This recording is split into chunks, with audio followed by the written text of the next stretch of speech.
ทีนี้มาดูที่สไลด์บ้างนะคะสไลด์อันนี้ก็จะเป็นโครงสร้างของจำพวกน้ำตาลที่คราวที่แล้วเพื่อนได้ให้พวกเราได้ดูไปแล้วจะเห็นได้ว่าน้ำตาลโมเลกุลเดี่ยวยังจำได้ไหมว่ามีอะไรบ้างคะโมเลกุลเดี่ยวมีกลูโคสฟรุกโตสและกาแลคโตสนะคะก็จะมีเดี่ยวๆเนี่ยก็จะมีที่โดดเด่นอยู่3ตัวนะคะอันนี้ก็ให้เห็นว่ากลูโคสเห็นไหมคะกลูโคสกับฟรุกโตสเนี่ยคล้ายๆกันแต่มีส่วนข้างบนเห็นไหมคะที่ต่างกันจะเห็นได้ว่ามี C กับพันธะ O อยู่ด้านข้างอีตัวนี้เป็น COH นะคะตัวนี้มี CH2OH นะคะจึงทำให้น้ำตาลเหล่านี้มีคุณสมบัติที่ต่างกันไปทีนี้เรามาแยกโครงสร้างของคาร์โบไฮเดรตที่เป็นโพลีนะคะโพลีแซคคาไรด์จะเห็นได้ว่าองค์ประกอบของคาร์โบไฮเดรตเนี่ยก็จะมีตัวเด่นๆเห็นไหมคะที่ทำให้โครงสร้างมันแตกต่างกันไปก็จะมีอยู่ด้วยกัน 3-4 ตัวที่นักเรียนเห็นนะคะอย่างตัวน้ำตาลกลูโคสเมื่อกี้นี้ที่นักเรียนเห็นด้านซ้ายมือก็จะเห็นได้ว่ามี C มี H แล้วก็มี O ตัวนี้ก็จะเป็นหมู่ฟังก์ชันของคาร์บอกซานดีไฮด์นะคะลืมหรือยังเรื่องหมู่ฟังก์ชันอย่าเพิ่งลืมนะเพราะว่าปลายภาคต้องสอบด้วยนะและคนที่จะไปสอบตรงก็ดีนะคะเรื่องนี้ก็ต้องสอบด้วยถ้าไปเรียนด้านเคมีด้านวิทยาศาสตร์นะแต่ถ้าไปเรียนด้านภาษาด้านอะไรก็ไม่ต้องใช้ส่วนหมู่ OH ก็คือหมู่ของอะไรคะไฮดรอกซิลนั่นเองที่เรารู้กันในสารประกอบพวกอะไรคะที่มี OH เนี่ยแอลกอฮอล์นะคะแอลกอฮอล์แล้วก็อีกกลุ่มหนึ่งที่ทำให้เป็นโครงสร้างของคาร์โบไฮเดรตจำพวกที่แตกต่างกันไปนั่นก็คือหมู่ของคาร์บอนิล CO หรือเรียกอย่างหนึ่งว่าคืออะไรคะ CO คีโตนเก่งมากนะคะคีโตนอันนี้ซ้ำนะคะไฮดรอกซิลเดี๋ยวนักเรียนลบทิ้งไปเลยนะคะอันนี้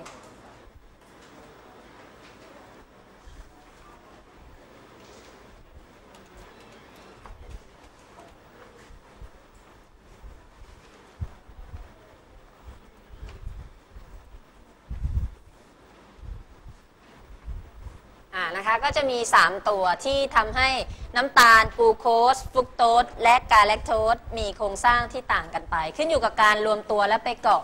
กันเป็นสารประกอบนะคะทีนี้ถ้าคราวที่แล้วที่เพื่อนได้จำแนกประเภทของคาร์โบไฮเดรตนักเรียนก็สามารถแบ่งได้กว้างๆอยู่2ประเภทก็คือจำพวกที่ให้รสหวานกับจำพวกที่ไม่ให้รสหวานนึกออกใช่ไหมว่าอะไรบ้างที่ให้รสหวาน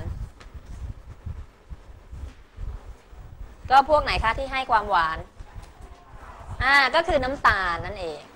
ส่วนมากก็จะเป็นสารอินทรีย์ที่มีหมู่ CO และ OH ในโมเลกุลเดียวกันนะคะในสารประกอบที่เป็นด่างเป็นด่างหรือเป็นเบสที่มีอุณหภูมิสูงเนี่ยก็จะทำให้เปลี่ยนโครงสร้างกลายเป็นหมู่ CHO ก็คือหมู่คาร์บอกซานดีไฮด์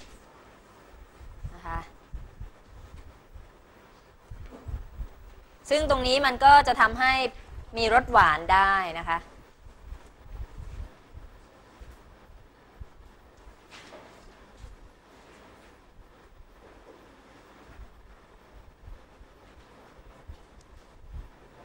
เดี๋ยวลองไปดูสมการนะคะสมการในการแปลงคาร์โบไฮเดรตให้มีรสหวานนะคะก็คือเนี่ยค่ะปฏิกิริยาที่เกิดขึ้นก็คือสารประกอบพวกนี้นะคะมันอยู่ในรูปแอลกอฮอล์นะคะเหมือนกับที่เราทำข้าวหมากเห็นไหมคะแป้งเอามาหมักมันก็กลายเป็นแอลกอฮอล์ได้เนี่ยนะคะก็คือวิธีการก็คือเอามาหมักในยีสต์ในเบสเห็นไหมคะก็จะมีพวกไฮดรอกไซด์ไอออนทำปฏิกิริยาใช้ความร้อนเร่งเข้าไปก็จะทำให้โครงสร้างมันเปลี่ยนกลายเป็นหมู่ของ COOH นะคะทำให้กลายเป็นสารที่มีความหวานได้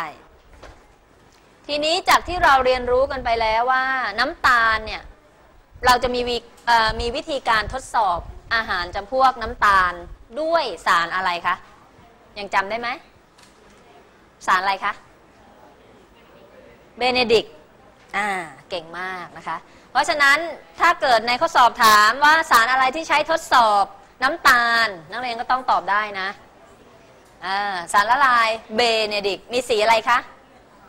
สีฟ้าเข้มนะคะสีฟ้าซึ่งมันเป็นสารที่เกิดจากคอปเปอร์ซัลเฟตผสมกับโซเดียมคาร์บอเนตนะคะแล้วก็โซเดียมซิเตตนะคะทำให้คอปเปอร์ทูไอออนนะคะทำปฏิกิริยากับไฮดรอกไซด์ไอออนจึงทำให้กลายเป็นสารละลายที่มีสีน้ำเงินนะคะ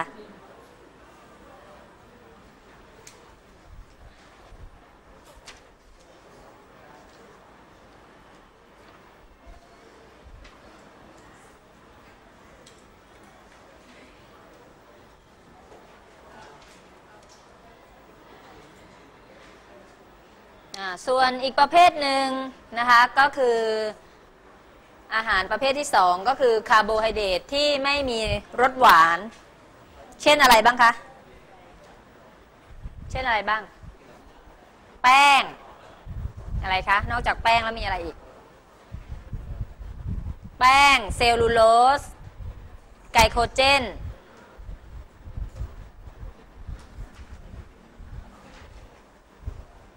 นะคะพวกนี้ก็จะเป็นสารประกอบคาร์โบไฮเดรตที่เป็นโพลีแซคคาไรด์นั่นเองพวกนี้ก็คือมันเป็นโมเลกุลใหญ่ก็จึงไม่ให้คุณสมบัติที่มีรสหวานแต่ว่าถ้าเราเอาไปย่อยมันก็จะทำให้สารพวกนี้มีรสหวานได้เพราะว่ามันก็จะแตกตัวเป็นโมโนแซคคาไรด์นั่นเองนะคะอย่างที่เรารู้กันไปแล้วนะคะก็คือน้ำตาลมอนโตสซูโคสอะไรคะฟุกโตสนะคะพวกนี้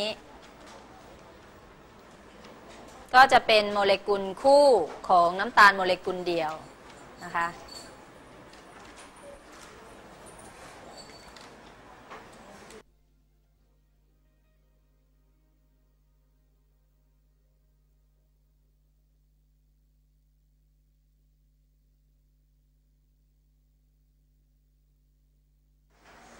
ในเรื่องของคาร์โบไฮเดรตนักเรียนมีข้อสงสัยอะไรตรงไหนไหมคะมีไหมมันก็เป็นเรื่องที่เราได้เรียนรู้มาแล้วตั้งแต่ประถมจนมาถึงมัธยมต้นเราก็เรียนแล้วจนมามปลายเราก็เรียนอีกนะคะแล้วถ้าใครไปเรียน